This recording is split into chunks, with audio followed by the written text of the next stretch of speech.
ഇവരിത് ആരോപിച്ചുകൊണ്ടേ ഇരിക്കുകയല്ലേ. വളരെ വ്യക്തമായിട്ട് സുതാര്യമായിട്ട് തെരഞ്ഞെടുപ്പ് കമ്മീഷൻ ചോദിച്ചില്ല, പരാതി രേഖാമൂലം തരൂ. കോൺഗ്രസ് പാർട്ടിക്ക് അങ്ങനെ ഒരു നിലപാടുണ്ടോ? പരാതി രേഖാമൂലം തരൂ എന്ന് പറഞ്ഞപ്പോൾ കോൺഗ്രസ് പാർട്ടിയിൽ നിന്ന് ഞങ്ങൾ പരാതിക്ക് പോകുന്നില്ല. നോക്കൂ, ഇത്ര വലിയ ലോകത്തിലെ ഏറ്റവും വലിയ ജനാധിപത്യ രാജ്യത്ത്, ഇത്തരത്തിലുള്ള കോടതികളൊക്കെ പ്രവർത്തിക്കുന്ന ഒരു രാജ്യത്ത് കോൺഗ്രസ് പാർട്ടിയുടെ ഔദ്യോഗിക നിലപാട് ഞങ്ങൾ നിയമപരമായി മുമ്പോട്ട് പോകുന്നില്ല എന്നാണ്. അതെന്തുകൊണ്ടാണ്? എന്തുകൊണ്ട് ഇവർക്ക് നിയമപരമായിട്ട് മുമ്പോട്ട് പോകാൻ വേണ്ടി സാധിക്കുന്നില്ല? അപ്പം അതിൽ തന്നെ കള്ളമുണ്ട്.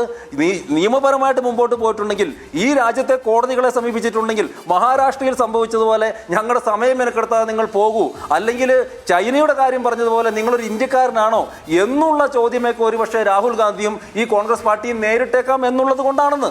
ഇവരുടെ കയ്യിൽ എല്ലാം ആരോപണങ്ങളാണ്. ഈ ആരോപണങ്ങളുടെ തെളിവുകൾ പുറത്തു വരട്ടെ എന്ന് ഇവർ പരാതിപ്പെട്ടു എന്ന് പറയുന്നു. ആ പരാതിപ്പെട്ടതിൻ്റെ രേഖകൾ കൊണ്ടുവരട്ടെ.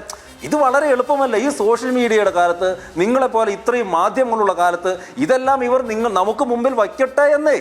എന്നിട്ട് ഞങ്ങൾ പറഞ്ഞത് കള്ളമാണെന്നോ? പക്ഷേ ഇന്ന് ന്യൂസ് മലയാളം അടക്കമുള്ള മാധ്യമങ്ങൾ നമ്മൾ അവിടെ അന്വേഷിക്കുമ്പോൾ തൃശ്ശൂരിൽ ഉള്ളത് എത്രയോ കള്ളവോട്ടുകളുടെ അല്ലെങ്കിൽ ഇരട്ട വോട്ടുകളുടെ അഡ്രസ് അറിയാത്ത വോട്ടർമാരുടെ നോക്കൂ. നമ്മളൊരു ഫ്ലാറ്റിൽ ചെന്ന്, ഇന്നലെ ഞങ്ങളുടെ റിപ്പോർട്ടർ ലെവിൻ കെ വിജയൻ അവിടെ ഒരു ഫ്ലാറ്റിൽ ചെന്ന് പ്രസന്ന എന്ന് പറയുന്ന ആ ഫ്ലാറ്റ് ഉടമയോട് സംസാരിച്ചു. ആ പ്രസന്നയുടെ അഡ്രസ്സിൽ അവിടെ 9 വോട്ടുണ്ട്. ആ 9 പേരെയും പ്രസന്നയ്ക്ക് അറിയില്ല. അത് ഗുരുതരമായൊരു പ്രശ്നമല്ലേ? അത് തെളിവല്ലേ? അല്ല, അത് ഞങ്ങളാണ് ചേർത്തെന്ന് പറഞ്ഞു. അല്ല, നിങ്ങളാണ് ചേർത്തതെന്നല്ല പറയുന്നത്.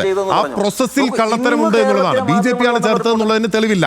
പക്ഷേ മറ്റൊരു കാര്യം പുറത്തു വന്നത്, ഈ പറഞ്ഞതുപോലെ സുരേഷ് ഗോപിയുടെ സഹോദരൻ തൃശ്ശൂരിലേക്ക് വോട്ട് മാറ്റി എന്നുള്ളത്, ഇരട്ട വോട്ട് നിലനിർത്തി എന്നുള്ളത്, അതേപോലെ തന്നെ ഒരു RSSന്റെ നേതാവ് അദ്ദേഹത്തിന്റെ വോട്ടും ആലത്തൂർ മണ്ഡലത്തിലും തൃശ്ശൂരിലും ഉണ്ടായി എന്നതുൾപ്പെടെയുള്ള കാര്യങ്ങളുണ്ട്. പക്ഷേ ഈ വോട്ടുകളെല്ലാം ചേർത്തത് നിങ്ങളാണെന്ന് ഒരു തെളിവുമില്ല. RSSന്റെ നേതാവ് വോട്ട് ചെയ്തിട്ടൊന്നുമില്ല. അദ്ദേഹത്തിന്റെ ബൈറ്റൊക്കെ നിങ്ങൾ ഇന്നും എനിക്ക് തോന്നുന്ന കേരളത്തിലെ മാധ്യമങ്ങളിലൊക്കെ വന്നിട്ടുണ്ടല്ലോ.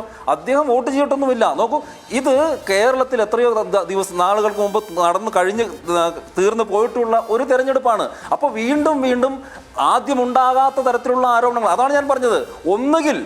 ഒന്നുകിൽ ഇത്തരം ആരോപണങ്ങൾ ഉപയോഗിച്ച്, അല്ലെങ്കിൽ ഇത്തരത്തിലുള്ള അനധികൃതമായിട്ടുള്ള കാര്യങ്ങൾ ഉപയോഗിച്ച് ഞങ്ങൾ ജയിച്ചു എന്നിവർ വാദിക്കാൻ ശ്രമിക്കുകയാണെങ്കിൽ, പെരുമ്പാവൂരിൽ ഈ കോൺഗ്രസ് പാർട്ടി ജയിച്ചിട്ടുള്ളത് അങ്ങനെ തന്നെയാണെന്ന്. അതാണ് ഞാൻ പറഞ്ഞത്. അദ്ദേഹത്തിന്റെ ഭാര്യയ്ക്ക്, അവിടുത്തെ നിലവിലെ ഇവരുടെ MLAക്ക് 3 വോട്ടുണ്ടായി എന്ന്.